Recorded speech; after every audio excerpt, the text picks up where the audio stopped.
राजस्थान विधानसभा उपचुनाव के बीच सचिन पायलट क्या नरेश मीणा और बीजेपी का खेल बिगाड़ेंगे क्या? चुनावी प्रचार प्रसार में कोई और कसर छोड़ नहीं रहा है। इसी बीच सचिन पायलट राजस्थान के 3 जिलों की 3 विधानसभा सीटों पर दौरा करेंगे। उपचुनावी दौरे के अंदर सचिन पायलट सबसे पहले पहुंचेंगे अलवर जिले की रामगढ़ सीट पर।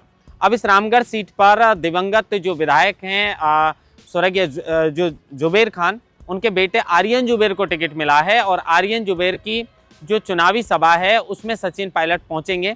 इस सीट पर देखिए लंबे समय से जो जुबेर परिवार है उसका दबदबा यहाँ पर रहा है, कांग्रेस का ज़्यादा शासन रहा है और इस सीट पर बीजेपी भी इस बार कहीं ना कहीं सेंधमारी लगाने का पूरा प्रयास कर रही है। देखिए बीजेपी के पास सबसे अच्छा ये है कि उनकी सरकार है और सरकार होने के नाते कहीं ना कहीं थोड़ा प्लस पॉइंट हो जाता है। वैसे तो 7 सीटों में जो 4 सीटें हैं उन पर कांग्रेस का राज था, एकमात्र ऐसी सीट थी सलूम्बर जिसमें बीजेपी के विधायक थे, वहां पर भी उपचुनाव हो रहा है।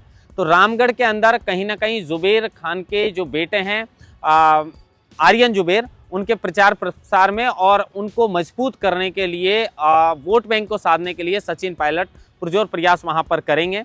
हालांकि इस सीट पर कहीं ना कहीं देखा जाए तो लंबे समय तक जुबेर परिवार का ही राज रहा है जैसे मैंने बताया, लेकिन इस बार ये ऊंट किस करवट बैठेगा ये देखना होगा, क्योंकि जो सुखवंत सिंह हैं वो पहले दूसरे नंबर पर रहे थे, अब बीजेपी ने उन्हें मैदान में उतारा है, तो बड़े कांटे की टक्कर जो है वो इस सीट पर देखने को मिलेगी। सचिन पायलट के जाने से कितना वहां पर फर्क पड़ता है ये तो खैर उपचुनाव के बाद ही पता चल पाएगा जब मतगणना होगी, लेकिन बीजेपी हो या कांग्रेस दोनों के बड़े नेताओं ने इस सीट पर जो है पूरी ताकत लगा रखी है। सचिन पायलट रामगढ़ के बाद सीधे जाएंगे देवली उनियारा में। अब देवली उनियारा में सचिन पायलट इस विधानसभा उपचुनाव में पहली बार पहुंचेंगे। नरेश मीणा, देखिए नरेश मीणा को लेकर जिस तरीके से युवा एक कह सकते हैं कि बहुत अधिक संख्या में जो नौजवान हैं, जो युवा हैं, वो नरेश मीणा के साथ चल रहे हैं। हालांकि जैसे जैसे चुनाव नज़दीक आ रहा है वैसे वैसे जो नेता हैं उनकी भाषा भी बिगड़ती जा रही है।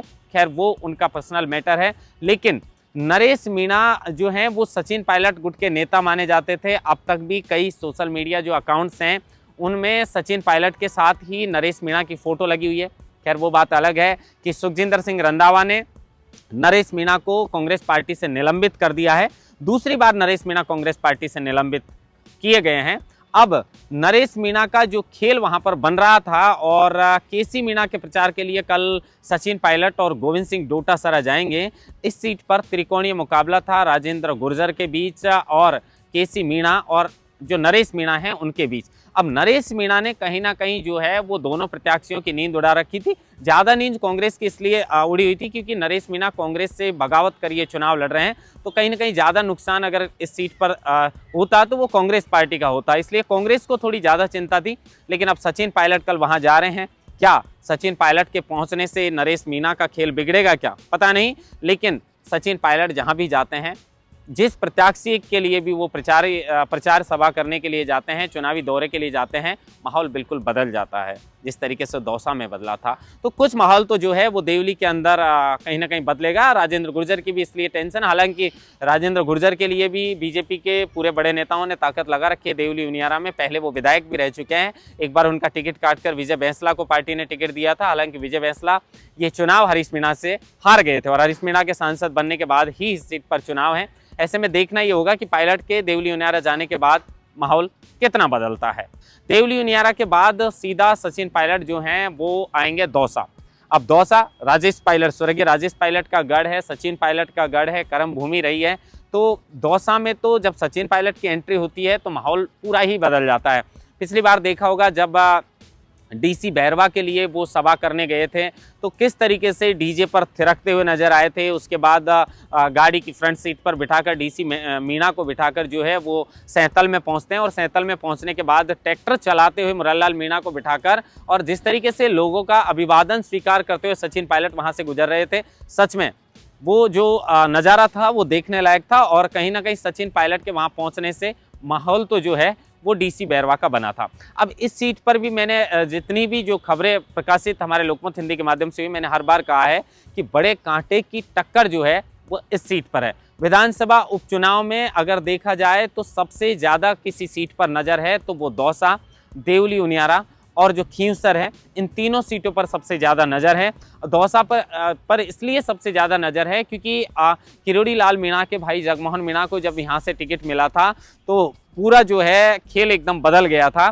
कांग्रेस सोचकर बैठी थी कि यहाँ तो 10 साल से मुरारीलाल मीणा विधायक चुनकर आए हैं, कांग्रेस को यहाँ से कौन हिलाने वाला है। अब देखिए हिलेगी कांग्रेस या ये हैट्रिक को डीसी बैरवा जो हैं वो बरकरार रखेंगे, ये तो खैर आने वाले समय में पता चल पाएगा। लेकिन बड़ा रोचक मुकाबला है, फिर से डीसी बैरवा के जो पक्ष है उसमें माहौल यहाँ पर बनाएंगे। और कहीं ना कहीं देखा जाए तो इस चुनाव के अंदर 2-4 ही ऐसे बड़े नेता हैं जिनके ऊपर सबकी नज़र है। सचिन पायलट हो, कह सकते हैं कि ये चुनाव हनुमान बेनीवाल, सचिन पायलट, राजकुमार रौत और नरेश मीणा और किरोड़ी लाल मीणा, ये 5-6 ऐसे नेता हैं जिनका उपचुनाव हो चुका है। बीजेपी हो या कांग्रेस या फिर अन्य दल, कौन अपने पार्टी और अपने प्रत्याशी के पक्ष में कितना माहौल बना पाता है और क्या सचिन पायलट नई बात जो है वो 3 विधानसभा के जो उपचुनावी दौरे पर हैं उसमें कहते हैं। महेंद्र बांसुटा, लोकमत हिंदी, जयपुर।